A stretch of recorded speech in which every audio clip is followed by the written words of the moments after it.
Polisi menangkap seorang pria di Banjarnegara setelah diduga membunuh mantan istrinya. Polisi menyebut motif pembunuhan karena korban menolak rujuk dengan tersangka.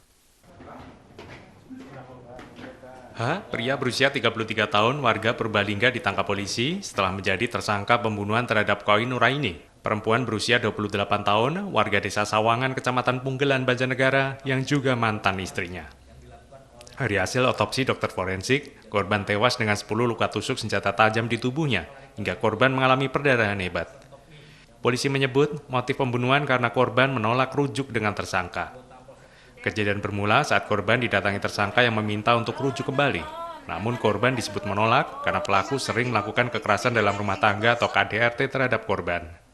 Tersangka yang emosi kemudian menyerang korban hingga korban terluka dan meninggal. Tersangka lari ke rumah saudara Kasen Tokmi yang merupakan tokoh agama di Sawangan, kemudian menghubungi anggota Polsek Punggelan, lalu tersangka diamankan ke Polsek Punggelan dan dibawa ke Polres Banjarnegara.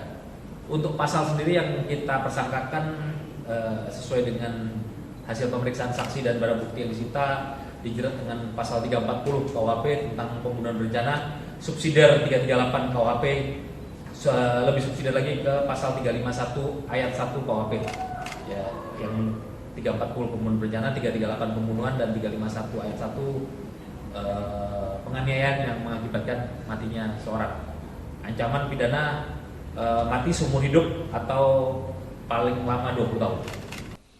Atas perbuatannya, tersangka akan dikenakan pasal 340 KUHP tentang pembunuhan berencana, subsidiar pasal 338 KUHP, lebih subsidiar lagi pasal 351 ayat 1 KUHP tentang penganiayaan yang mengakibatkan terbunuhnya seseorang dengan ancaman pidana mati, seumur hidup atau paling lama 20 tahun penjara.